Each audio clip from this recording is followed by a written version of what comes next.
ப்ரெக்னென்சின்றது ஒரு ரொம்ப அழகான விஷயம். ஆனா, அந்த போஸ்ட் ப்ரெக்னென்சி வெயிட் இருக்கே, அதுதான் பாதிக்கும் மேலான ஒரு லேடீஸ்க்கு ஒரு பெரிய கவலையாவே இருக்கும். ஸோ, அத பத்தி நம்ம இன்னைக்கு அட்ரஸ் பண்ணலாம். இந்த வெயிட் கெயின் எதனால நடக்குது?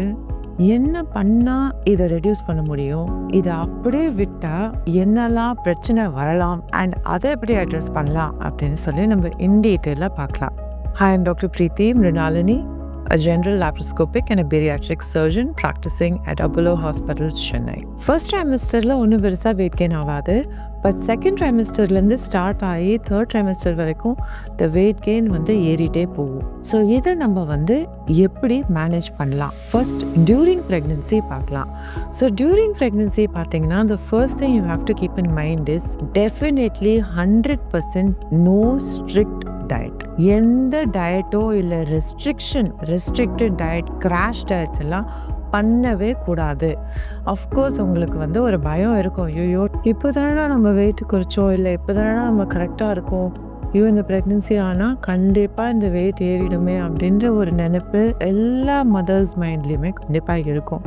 பட் இதை நம்ம எப்படி அட்ரஸ் பண்ணலாம்? ஸோ ஃபர்ஸ்ட் ஆஃப் ஆல் நம்ம எது நார்மல், எது okay, which is not okay அப்படின்றத நம்ம தெரிஞ்சுக்கணும். So a normal weight gain பார்த்தீங்கன்னா around 10 kgs is okay. But if you are able to gain a weight during your pregnancy between 5 to 7 kgs, it's amazing. So உங்களால் ஒரு 5லேருந்து 7 kilo வரைக்கும் தான் ஒரு weight gain உங்களால் ஏற முடிஞ்சது த்ரூ அவுட் ப்ரெக்னென்சினா it's a very good thing. ஏன் அப்படின்னு சொல்லலாம். அது கூட ஏன் அந்த 5லேருந்து 7 கிலோன்னு நான் சொல்கிறேன். ஃபர்ஸ்ட் ஆஃப் ஆல் ஆவரேஜாக ஒரு பேபி வெயிட் எடுத்துக்கிட்டிங்கன்னா 2.5 to 3.5 இருக்கலாம். நம்ம ஆவரேஜாக 3 kgsன்னு எடுத்துக்கலாமே. அடுத்து இந்த பிளசண்டா வெயிட்னு ஒன்று இருக்கும். அது ஒரு 2 kgs, ஒரு 1.5 to 2 kgs, மேக்ஸிமம் 2.5 kgs வரைக்கும் இருக்கலாம். நெக்ஸ்ட்டு அதோட சேர்ந்து இருக்க அந்த பனிக்குடத்தோட வெயிட், அதில் இருக்கிற அந்த அந்த நீரும் சேர்த்திங்கன்னா இன்னொரு ஒரு 1.5 kgs இருக்கலாம். ஸோ இது எல்லாமே சேர்த்து பார்த்தீங்கன்னா வெறும் 5 to 7 kgs நீங்கள் என்ன பண்ணலனாலும் இது ஏற தான் செய்யும். ஏன்னா இது குழந்தையோட வெயிட், குழந்தையோட சார்ந்தது. பட் டெலிவரி ஆன கையோடையே குழந்தையோ வெளில வந்துட போது, ப்ளசண்ட்டாகவும் வெளில வந்துடும், நம்மளோட பனிக்குடமும் உடஞ்சிடும். ஸோ அதனால் இந்த weight you easily lose delivery ஆன உடனே. பட் இதோடு சேர்ந்து இன்னொரு 2 to 3 kgs is okay to gain weight. அது ஏன் நம்மளுக்கு ஏறுது அப்படின்னு பார்த்தோம்னா, first of all hormone fluctuation. Pregnancy is a high hormonal fluctuating state. So நம்மளோட நார்மலாக இருந்த ஹார்மோன்ஸுக்கும் ப்ரெக்னென்சி டைமில் இருக்க ஹார்மோன்ஸுக்கும் there is a drastic difference. So இந்த ஹார்மோன்ஸ் கொஞ்சம் ஃபேட் ரிட்டென்ஷனை விட ஃப்ளூயிட் ரிட்டென்ஷன் ஜாஸ்தியாக கொண்டு வரும். ஸோ அந்த ஃப்ளூயிட் தேங்க நம்ம கை காலெல்லாம் வீங்க ஆரம்பிக்கும். ஸோ இது ரொம்ப ஒரு காமனான ஒரு பிரச்சனை. ஸோ அந்த கை காலெல்லாம் வீங்கும் போது இந்த ஃப்ளூயிட் சேர்ந்து ஏறும் அண்ட் நம்மளால் அந்த வெயிட்டு ஜாஸ்தியாக காய்க்கும் on scale. This is completely okay. உங்களோட மூக்கு கொஞ்சம் வீங்கிறது, உடம்பு வீங்கிறது, கையெல்லாம் வீங்கி போகிறது, மோதிரம் எதுவுமே பட்டாமல் போகிறது, மெட்டி எல்லாமே டைட் ஆகிறது is very very normal. This is okay. Now let's see which is not okay.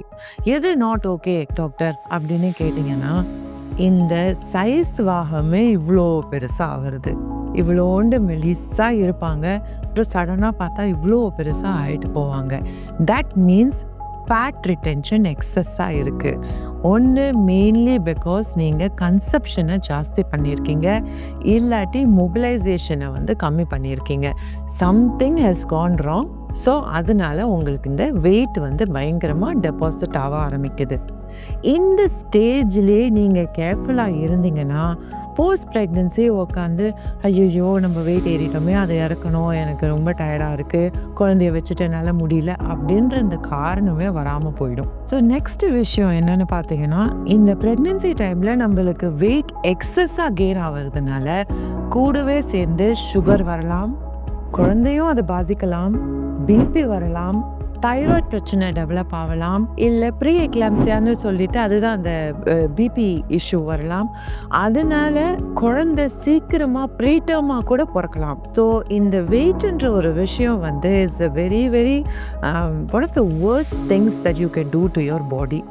So என்னோட அட்வைஸ் என்ன ஃபார் ப்ரெக்னென்ட் மதர்ஸ் அப்படின்னு பார்த்தீங்கன்னா, ஆக்டிவாக இருங்க.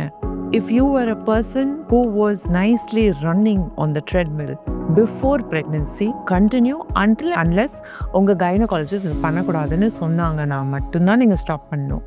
ஆனால் ஓவரால் பார்த்தீங்கன்னா ஒரு ஜென்ரலான ஒரு ஆக்டிவ் லைஃப் ஸ்டைலில் ஈடுபடுங்க. நெக்ஸ்ட் டெய்லி வாக்கிங் போங்க. Walking is such a good exercise and it's a harmless exercise.